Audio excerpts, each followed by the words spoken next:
I'm Brian. Welcome to my garage. Today, I'm going to be working on my garage door openers. In here I have a ceiling-mounted Chamberlain myQ garage door opener, and off to the left here I have a wall-mounted Chamberlain myQ garage door opener. Both of them work great as garage door openers. Neither one is very good as a smart garage door opener. So what's the deal with myQ? Well, here's a quick rundown. First of all, anymore, myQ products only work with other myQ products, which isn't very helpful if you're trying to integrate them into a larger smart home system. Second, there's no local control. The myQ app requires the internet and access to Chamberlain's servers to open and close your garage door. And third, their app just hasn't been improved in years and barely does anything useful. So let me show you.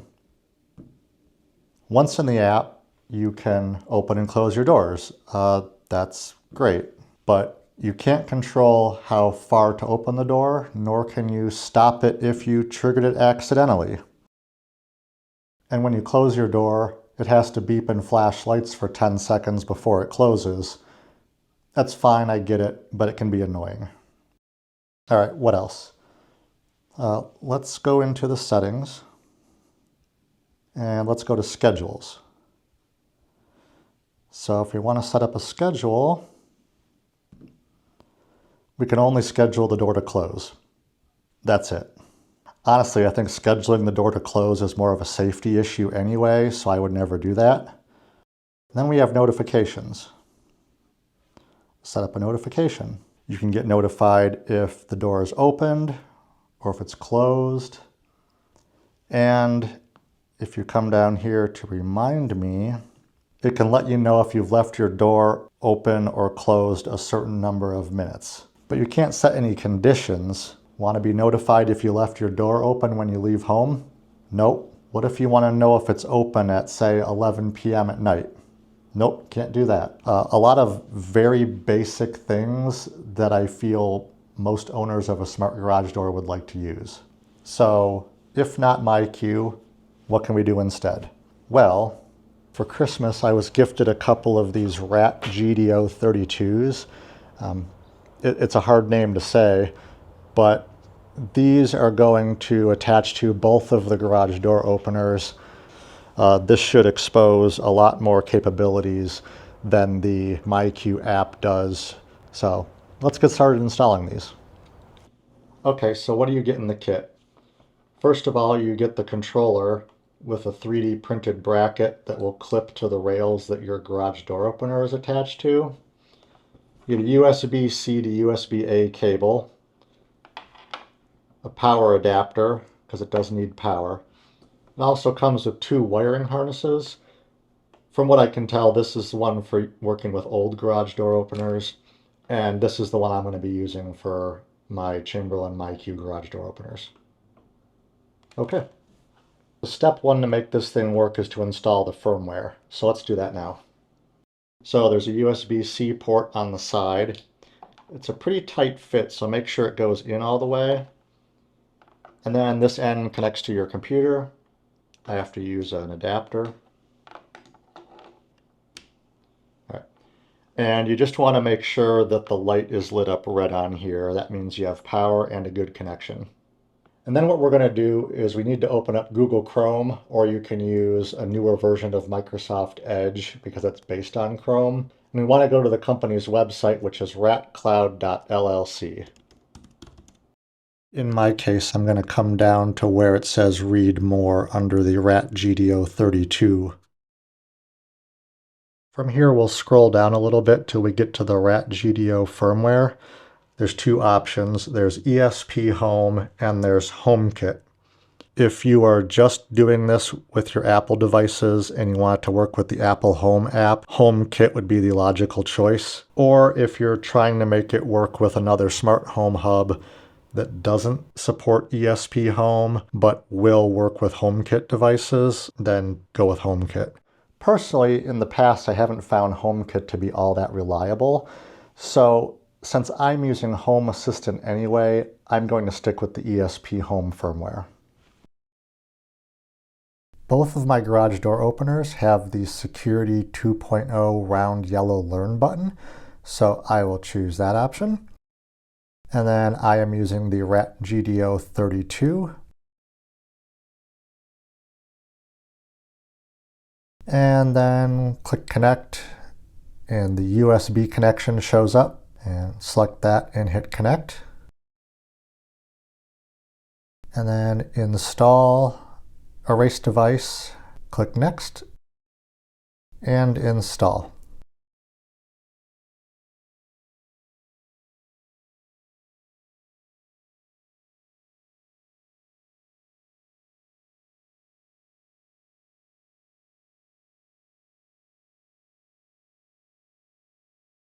Okay, and installation is complete. Great, the next step is to set up my wireless network.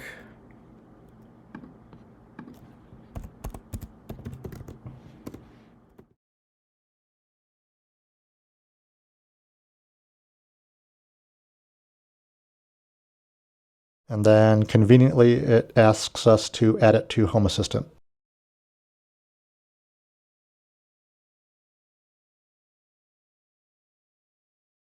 I need to install the add-on for Home Assistant so that it can recognize ESP home devices on my network. It sees the controller. All right, let's create a new area called Garage. Let's see, do we have a garage icon? Okay. I'm going to go with this one.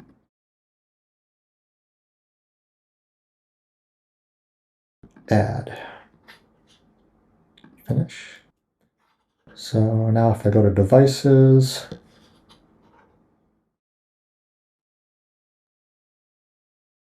here's the controller.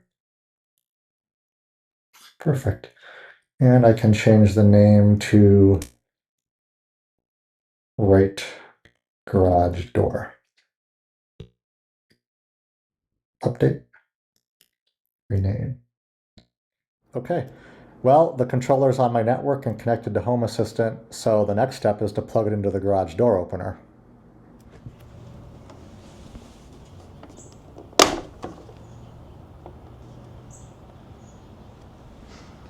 Okay, so if you're unfamiliar with garage door openers, there's these sets of wires here. We have a red and a white. This goes to the button on the wall that controls the door. And this pair of white and black wires goes to the sensors at the bottom of the door.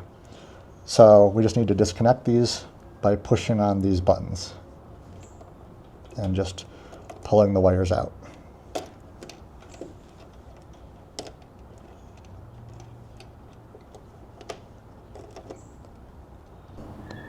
Okay, so I removed those wires. Now, what you might be able to tell, if this focuses, is that the white and the black are twisted together. So just leave them that way. And while we're up here, you can also see that this is the control panel, which, indicates what type of garage door opener you're working with. So I brought my printout with me. So you'll notice that we're not using this white wire slot, just the red, the white, and the black.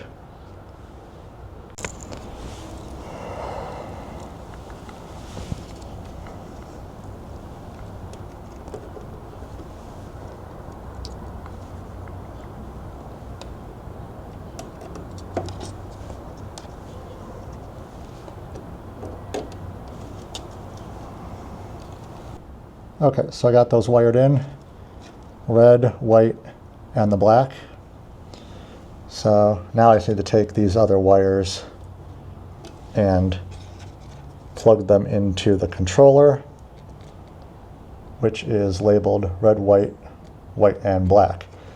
And there's just these push down buttons here. And it's always a good idea after you plug these things in to give it a slight little tug just to make sure they're not falling out.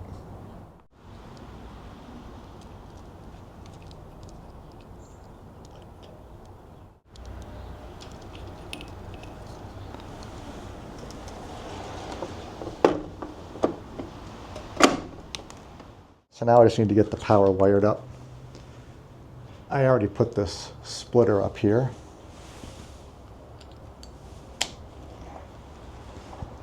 Which isn't the best setup, obviously.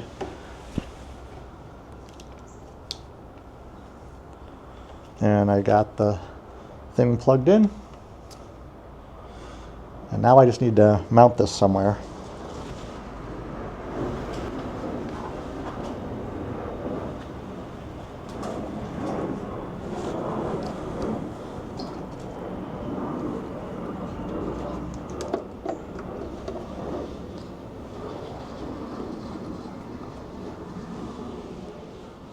So I clipped this to the metal bracket that holds the garage door opener in place, and it looks pretty good. Now we just need to test it.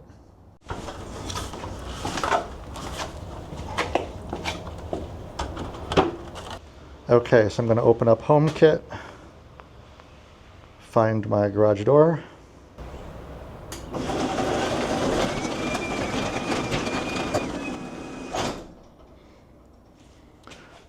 Well, that looks pretty good. So let's do the other one.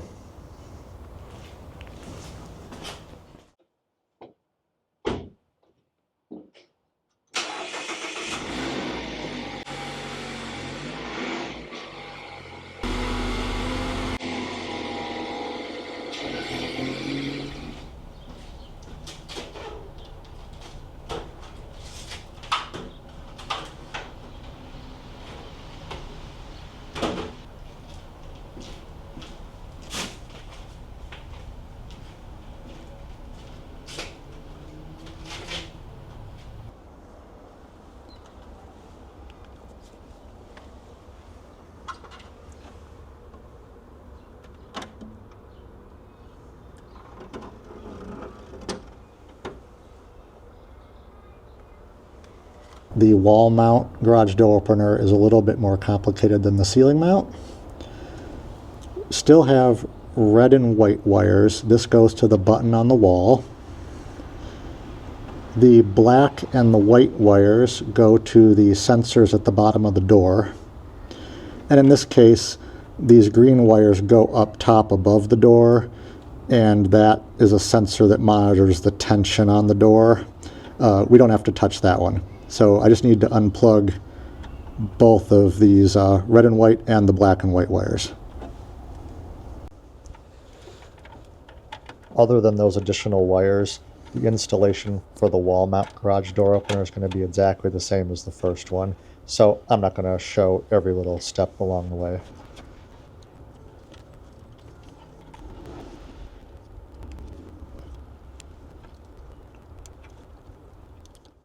Alright, so there we go. Got the wires in. With this one, I don't really have a good way to use this clip to attach it to anything, but I have an idea. I might use Velcro command strips and kind of just like stick it off to the side here, something like that. So right now I'll just make sure it works and then I'll clean that up later. Plug in the power. Whoops. So you got to make sure this is in there snug. Okay, I got the USB-C cable plugged in. We're out to this splitter here. I know this should be better than it is, but that's what I have for now.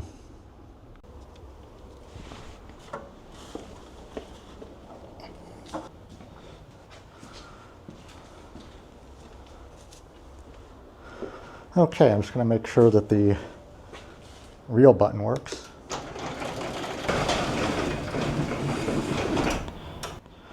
Okay, and then I'm going to go into HomeKit and tell it to open.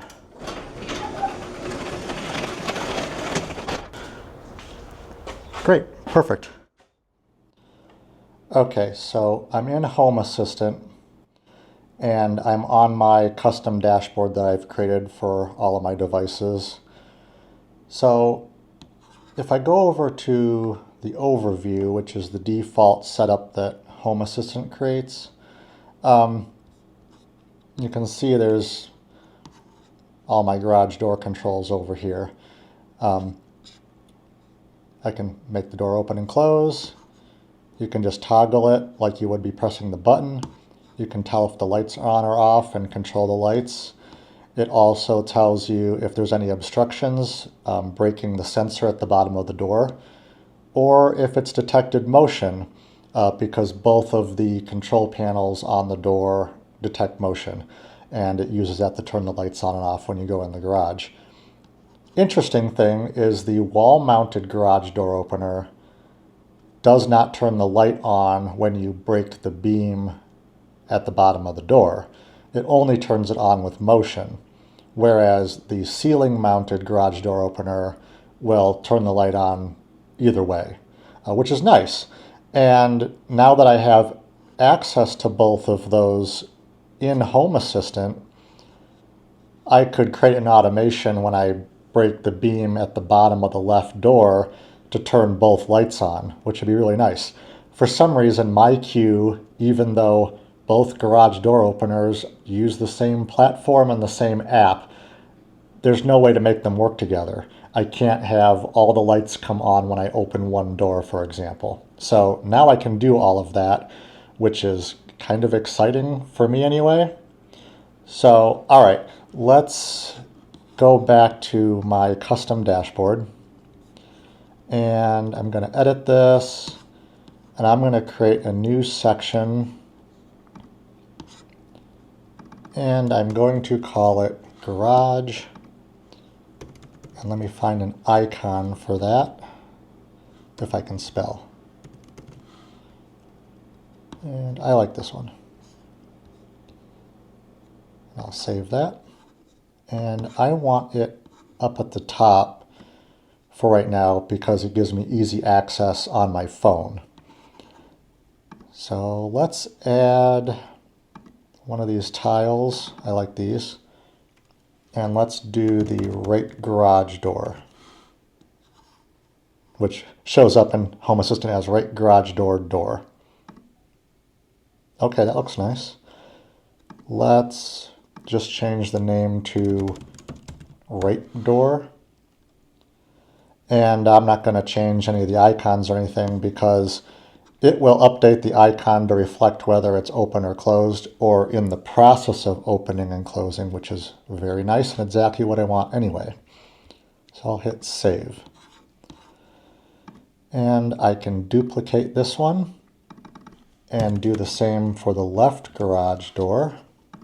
So I'll save that.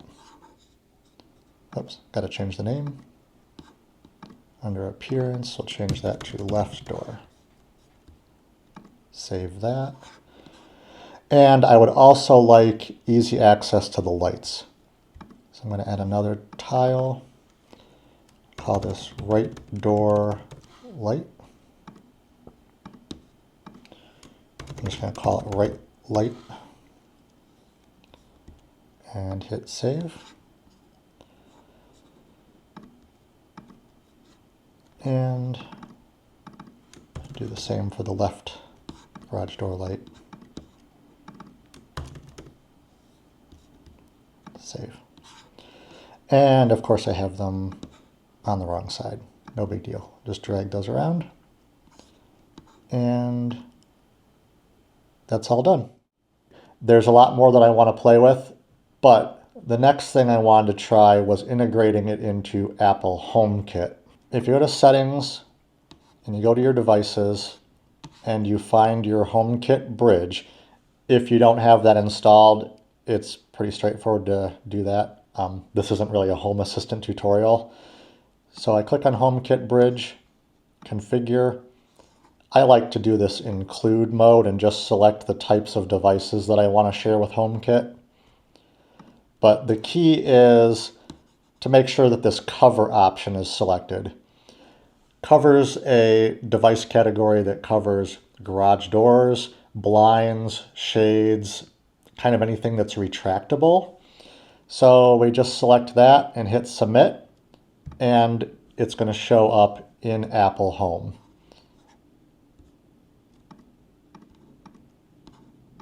So I went ahead and opened up the Home app so that you could see how this works.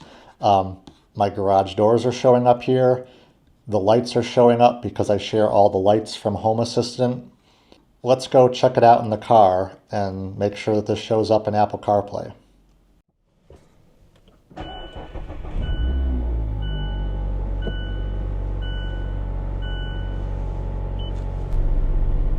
Great, so it looks like it's working. Though from what I've read, no matter how many garage doors you have, CarPlay will only show you one of them. But regardless, it looks like it's working as intended, and that's all I wanted to check on.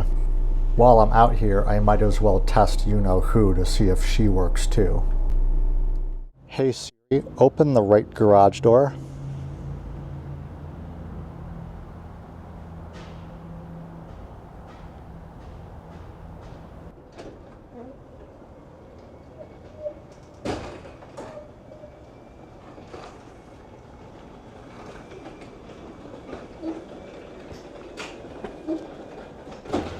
Okay. Hey Siri, turn off the garage lights.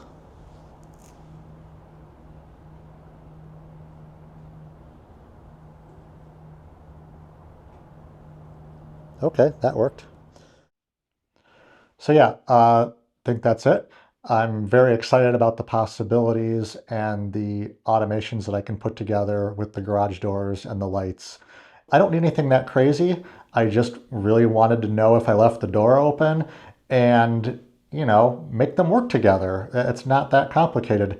But for some reason, Chamberlain felt like they were just going to wall themselves off from every other home automation system and then not actually offer any features and integrations between their own devices. It's just nuts to me.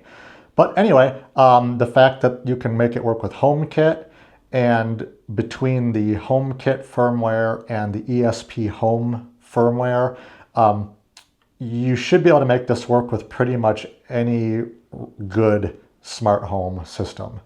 So yeah, I hope you enjoyed this video. I hope you learned something, and I hope you come back for part 2 once I have time to implement all of the automations that myQ would never let me do. Please like and subscribe if you found this video interesting at all, and thanks for watching.